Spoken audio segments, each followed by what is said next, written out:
Bismillahirrahmanirrahim. 10 tanda-tanda kiamat besar yang disebutkan oleh Nabi SAW. Kata beliau, amblasnya bumi di belahan timur yang pertama, terjadi gempa besar. Sebagian ulama hadis mengatakan bagian Asia, di mana Allahu alam. Tapi ini tanda-tanda kiamat besar akan terjadi nanti. Kemudian terjadi lagi longsor bumi di belahan barat. Sisi barat bumi kita tahu wilayah Afrika dan seterusnya. Kemudian amblasnya bumi di Jazirah Arab. Ini yang dimaksud dengan amblasnya bumi, artinya longsor yang besar, yang sulit lagi untuk ditimbun, udah nggak bisa ditimbun, nggak bisa diperbaikin. Kalau di situ ada kota, ada kampung, pasti hancur udah. 3 sekaligus terjadi longsor di 3 titik yang berbeda dan secara waktu atau dalam waktu yang bersamaan. Ini sudah selangsung 3 tanda-tanda kiamat. Jadi pada saat terjadi di timur itu tanda-tanda kiamat besar 1, terjadi di barat tanda-tanda kiamat besar 2, terjadi di Jazirah Arab tanda-tanda kiamat besar 3. Kemudian di dalam hadis ini disebutkan secara beracak. Nanti sebentar setelah saya terjemahkan hadis ini saya akan sebutkan urutannya. Lalu kata Nabi SAW, kabut yang menutupi bumi ini. Kemudian ada Dajjal, jadi kabut itu dihitung dalam hadis ini yang keempat. Dajjal yang kelima. Kemudian yang keenam binatang melata. Nanti akan saya jelaskan juga apa yang dimaksud dengan binatang melata. Yang ketujuh keluarnya Ya'juj Ma'juj. Ini juga akan kita jelaskan nanti. Kemudian yang kedelapan matahari terbit dari tempat terbenamnya. Yang kesembilan keluarnya api dari perut kota Aden yang menghalau manusia. Sulit, manusia tidak bisa melalui Jazirah Arab. Kemudian yang ke-10 turunnya Isa putra Maryam. Turunnya Isa putra Maryam. Tentu saya katakan tadi hadis ini disebutkan dan disepakati oleh para ulama sifatnya teracak. Karena cukup banyak dalil-dalil yang lain yang mengurut kejadian ini.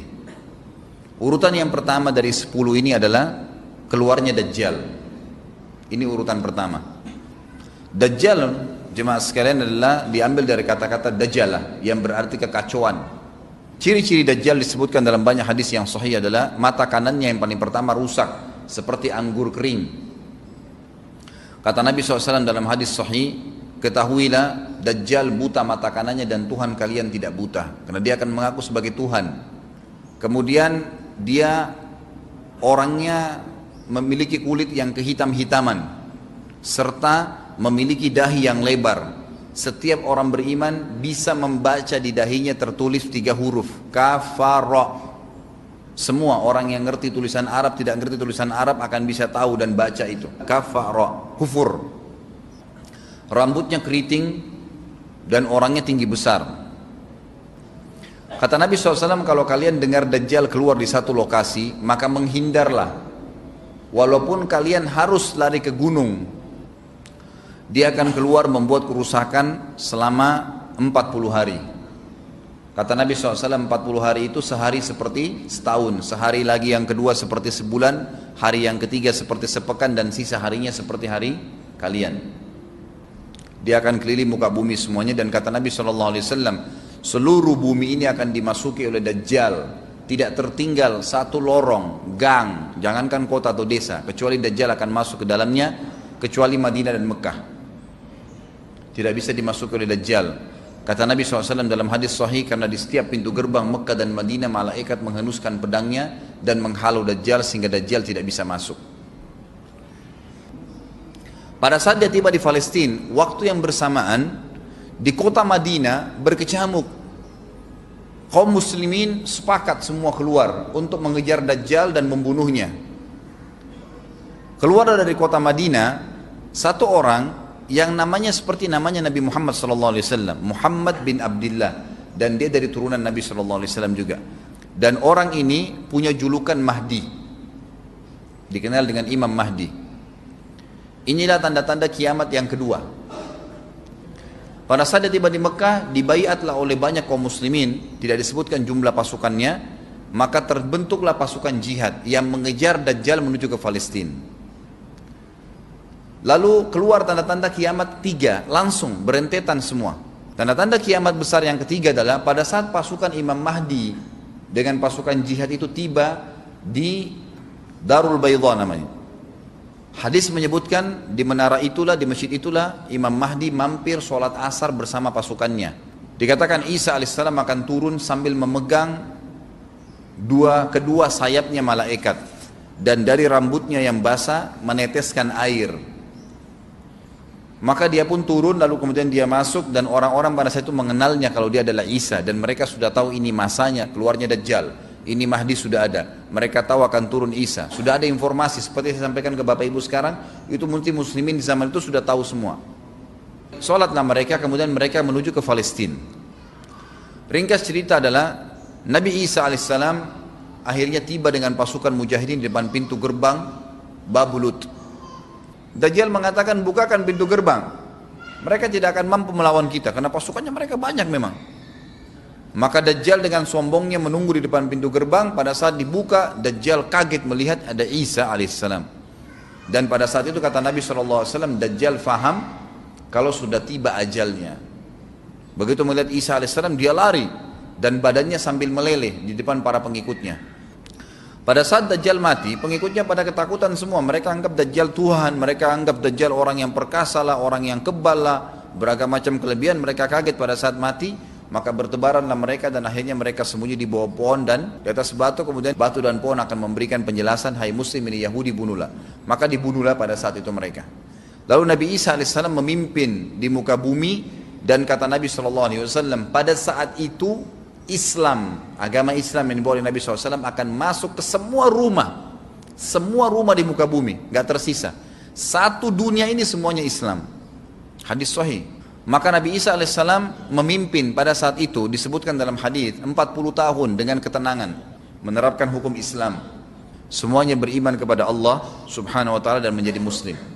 Setelah itu keluar tanda-tanda hari kiamat besar yang keempat, yaitu keluarnya Ya'juj dan Ma'juj. Nabi SAW sebutkan ciri-ciri mereka.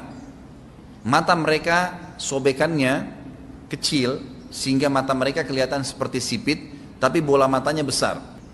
Mereka memiliki rambut yang keriting, dan mereka memiliki poster yang umumnya seperti poster manusia. Ada hadis yang berbunyi mereka akan mendatangi sebuah sungai, kalau tidak salah namanya sungai Tibria, airnya banyak mengalir. Kata Nabi SAW, mereka semua minum air sungai itu, dan yang terakhir dari mereka datang sudah nggak dapat air.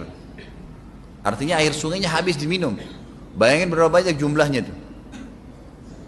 Pada saat itu Nabi SAW mengatakan, Allah berfirman kepada Isa, berkata, wahai Isa, aku akan mengeluarkan hamba-hambaku yang tidak ada seorang pun dari kalian bisa mengalahkannya, termasuk Isa alaihissalam, nggak bisa mengalahkan.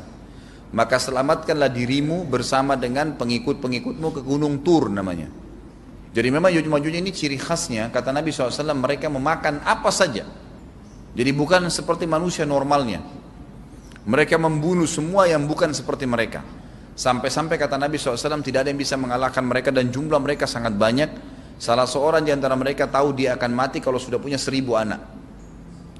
Kata Nabi SAW dalam hadis Bukhari, kecelakaanlah bagi orang-orang yang ada di Jazirah Arab.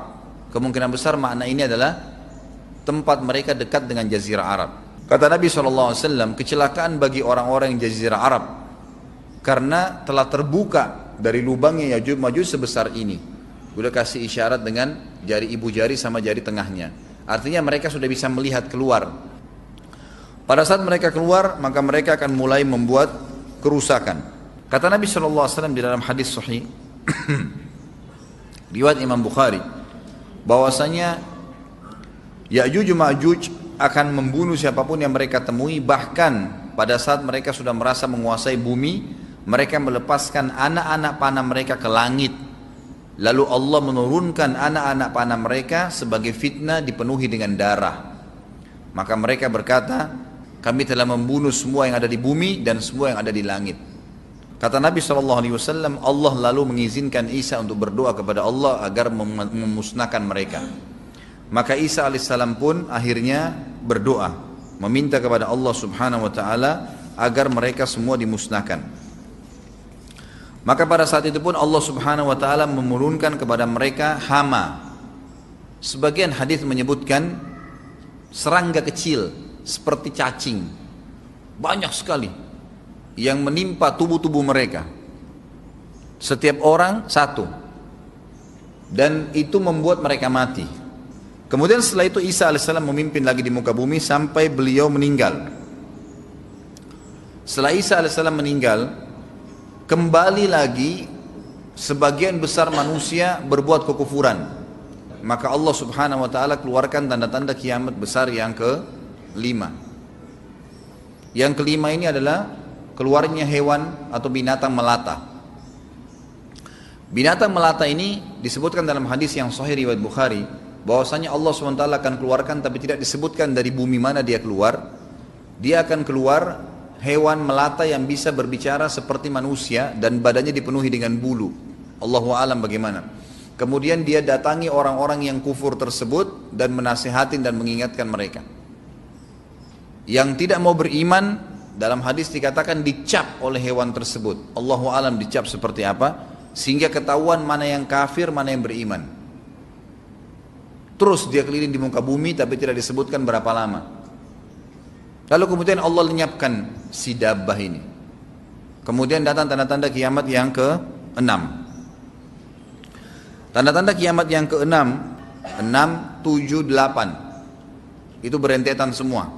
Longsor besar di timur, di barat dan di jazirah Arab. Ini tanda-tanda kiamat terjadi serentak. Sudah 8. Kemudian terjadi yang ke-9, keluarnya api dari negeri atau dari kota Aden. Kota Aden ini di Yaman ya. Tentu hadis menjelaskan tentang masalah api yang keluar ini, artinya api bukan main-main, ini bukan kebakaran sebuah masjid atau sebuah bangunan 10 tingkat. Api ini bisa menghalau manusia untuk jalan karena panasnya. Sebagian riwayat menjelaskan api tersebut akan berdiri seperti gunung yang besar dan dari seluruh pelosok dunia bisa kelihatan. Kita bisa bayangkan bagaimana itu. Yang akhirnya akan menggiring atau menghalangi orang-orang untuk jalan, susah. Sebagian ulama hadis mengatakan mereka nggak bisa jalan, tidak bisa ada penerbangan, tidak bisa ada orang jalan karena panasnya bumi ini dari api tersebut. Dan itu memang kemungkinan besar akan keluar satu waktu, Allahu a'lam kapan. Dan yang terakhir tanda-tanda kiamat sebelum ditiup sangkakala adalah terbitnya matahari dari tempat terbenamnya. Dan ini sudah terakhir sekali. Makanya kata Nabi SAW, taubat akan diterima sebelum matahari terbit dari tempat terbenamnya. Artinya selama yang lain itu masih ada, masih bisa taubat. Kalau sudah itu sudah sulit. Ini tanda-tanda kiamat. Sebagian ulama memasukkan tanda-tanda hari kiamat kecil, ada yang masukkan tanda-tanda kiamat besar. Ada dua hal. Yang pertama itu adalah keluarnya Dzu Suwakatain. Ada orang dari negeri Habasyah dikenal dengan Dzu Suwaka. Dzu Suwaka ini sak artinya betis. Diberikan julukan Dzu Suwaka karena betisnya sangat kecil. Orang ini Bapak Ibu sekalian, kata Nabi SAW, akan menghancurkan Ka'bah. Dan kata para ulama pada saat itu memang manusia sudah sunyi, nggak ada lagi yang datangin Ka'bah, orang-orang sudah lalai gitu kan. Keluarlah orang ini. Makanya sebagian ulama masukkan dia tanda-tanda kiamat sebelum terbitnya matahari dari tempat terbenam. Ditambahkan ini yang ke-11 gitu, atau ini yang ke-10, terbitnya nanti kiamat yang ke-11. Kata Nabi SAW, dia akan mencabut batu-batu Ka'bah satu persatu sampai rata dengan tanah. Dan saya sedang dilihatkan oleh Allah sekarang bagaimana pada saat dia mencabut batu itu. Hadis sahih riwayat Bukhari Muslim. Yang terakhir, yang kedua, yang berhubungan juga dengan tanda-tanda kiamat, ada yang memasukkan kiamat kecil, tapi ini lebih dekat dengan kiamat besar. Orang yang terakhir meninggal itu adalah orang dari asli suku Madinah yang sedang mengembala kambing. Kata Nabi SAW, orang yang terakhir meninggal dari kalian kalangan manusia, semua orang sudah mati, tinggal dia sendiri, tapi dia nggak tahu. Dia lagi mengembala kambing. Kemudian dia masuk dengan gembalanya ke kota Madinah, ditemukan semuanya tidak ada kehidupan. Nggak ada orang, nggak ada binatang, nggak ada apa-apa, tinggal dia sendiri. Pada saat dia meletakkan telapak kakinya di kota Madinah, maka pada saat itu dia meninggal. Dan inilah manusia terakhir meninggal sebelum ditiup sangkakala terakhir. Allahu a'lam.